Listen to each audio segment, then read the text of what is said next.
Les oranges fantaisie d'Alphonse Daudet. À Paris, les oranges ont l'air triste de fruits tombés, ramassés sous l'arbre.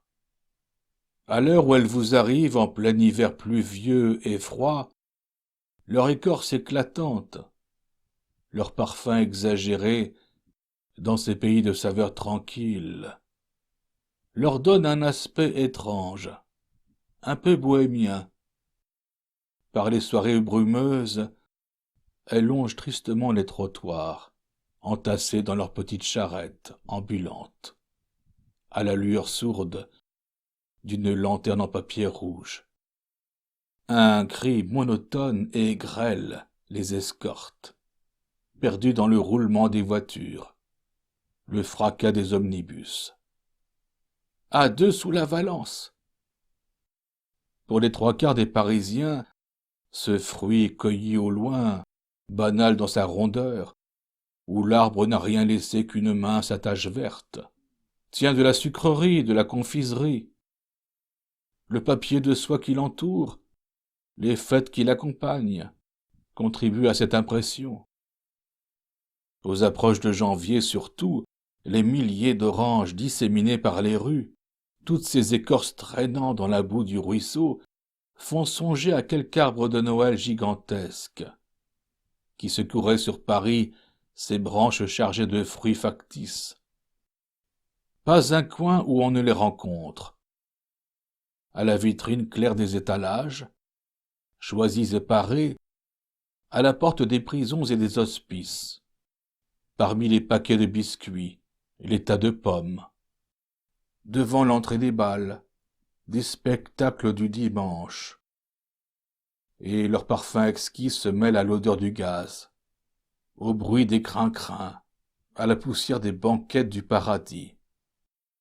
On en vient à oublier qu'il faut des orangers pour produire les oranges, car pendant que le fruit nous arrive directement du midi à pleine caisse, l'arbre taillé, transformé, déguisé, de la serre chaude où il passe l'hiver, ne fait qu'une courte apparition au plein air des jardins publics. Pour bien connaître les oranges, il faut les avoir vues chez elles, aux îles Baléares, en Sardaigne, en Corse, en Algérie, dans l'air bleu doré, l'atmosphère tiède de la Méditerranée. Je me rappelle un petit bois d'orangers aux portes de Blida. C'est là qu'elles étaient belles, dans le feuillage sombre lustré, vernissé. Les fruits avaient l'éclat de vert de couleur et doraient l'air environnant avec cette auréole de splendeur qui entoure les fleurs éclatantes. Ça et là, des éclaircies laissaient voir à travers les branches les remparts de la petite ville, le minaret d'une mosquée, le dôme d'un marabout, et au-dessus, l'énorme masse de l'Atlas, verte à sa base, couronnée de neige comme d'une fourrure blanche, avec des moutonnements, un flou de flocons tombés. Une nuit, pendant que j'étais là, je ne sais par quel phénomène ignoré depuis 30 ans, cette zone de frimas et d'hiver se secoua sur la ville endormie, et Blida se réveilla transformée, poudrée à blanc. Dans cet air algérien si léger, si pur, la neige semblait une poussière de nacre. Elle avait des reflets de plumes de paon blanc. Le plus beau, c'était le bois d'oranger. Les feuilles solides gardaient la neige intacte et droite, comme des sorbets, sur des plateaux de lac. Et tous les fruits poudrés à frimas avaient une douceur splendide, un rayonnement discret comme de l'or voilé de claires étoffes blanches. Cela donnait vaguement l'impression d'une fête d'église, de soutanes rouges sous des robes de dentelle, de dorures d'autel enveloppées de guipures. Mais mon meilleur souvenir d'orange me vient encore de Barbicaglia, un grand jardin auprès d'Ajaccio, où j'allais faire la sieste aux heures de chaleur. Ici les orangers, plus hauts, plus espacés qu'à Blida, descendaient jusqu'à la route, dont le jardin n'était séparé que par une haie vive et un fossé. Tout de suite après, c'était la mer, l'immense mer bleue. Quelles bonnes heures j'ai passées dans ce jardin.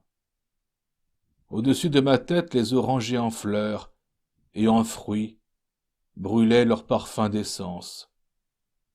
De temps en temps, une orange mûre, détachée tout à coup, tombait près de moi comme alourdie de chaleur, avec un bruit mat, sans écho, sur la terre pleine. Je n'avais qu'à allonger la main. C'étaient des fruits superbes, d'un rouge pourpre à l'intérieur. Ils me paraissaient exquis, et puis l'horizon était si beau. Entre les feuilles, la mer mettait des espaces bleus éblouissants, comme des morceaux de verre brisés, qui miroitaient dans la brume de l'air. Avec cela, le mouvement du flot, agitant l'atmosphère à de grandes distances. Ce murmure cadencé, la chaleur, l'odeur des oranges. Ah, qu'on était bien pour dormir dans le jardin des Barbicaglia. Quelquefois, cependant, au meilleur moment de la sieste, des éclats de tambour me réveillaient en sursaut. C'étaient de malheureux tapins qui venaient s'exercer en bas sur la route. À travers les trous de la haie, j'apercevais le cuivre des tambours et les grands tabliers blancs sur des pantalons rouges. Pour s'abriter un peu de la lumière aveuglante que la poussière de la route leur renvoyait impitoyablement, les pauvres diables venaient se mettre au pied du jardin, dans l'ombre courte de la haie, et ils tapaient, et ils avaient chaud. Alors, m'arrachant de force à mon hypnotisme, je m'amusais à leur jeter quelques-uns de ces beaux fruits d'or rouge qui pendaient près de ma main. Le tambour visé s'arrêtait. Il y avait une minute d'hésitation, un regard circulaire, pour voir d'où venait la superbe orange roulant devant lui dans le fossé. Puis il la ramassait bien vite et mordait à pleines dents sans même enlever l'écorce. Je me souviens aussi que tout à côté des Barbicaglia, et séparé seulement par un petit mur bas, il y avait un jardinet assez bizarre, que je dominais de la hauteur où je me trouvais. C'était un petit coin de terre bourgeoisement dessiné. Ses allées blondes de sable, bordées de buis très verts, les deux cyprès de sa porte d'entrée, lui donnaient l'aspect d'une bastide marseillaise. Pas une ligne d'ombre. Au fond, un bâtiment de pierre blanche, avec des jours de caveau au ras du sol.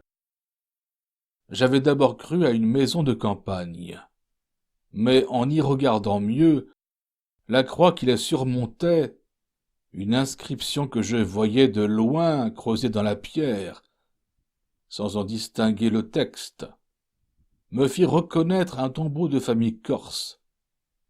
Tout autour d'Ajaccio, il y a beaucoup de ces petites chapelles mortuaires, dressées au milieu de jardins à elles seules. La famille y vient, le dimanche, rendre visite à ses morts. Ainsi comprise, la mort est moins lugubre que dans la confusion des cimetières. Des pas amis troublent seuls le silence. De ma place, je voyais un bon vieux trottiner tranquillement par les allées. Tout le jour, il taillait les arbres, bêchait, arrosait, enlevait les fleurs fanées avec un soin minutieux. Puis, au soleil couchant, il entrait dans la petite chapelle où dormaient les morts de sa famille. Il resserrait la bêche, les râteaux, les grands arrosoirs, tout cela avec la tranquillité, la sérénité d'un jardinier de cimetière. Pourtant, sans qu'il s'en rendît bien compte, ce brave homme travaillait avec un certain recueillement, tous les bruits amortis, et la porte du caveau refermée chaque fois discrètement, comme s'il eût craint de réveiller quelqu'un. Dans le grand silence radieux, l'entretien de ce petit jardin ne troublait pas un oiseau, et son voisinage n'avait rien d'attristant. Seulement la mer en paraissait plus immense, le ciel plus haut, et cette sieste sans fin mettait tout autour d'elle, parmi la nature troublante, accablante à force de vie, le sentiment de l'éternel repos.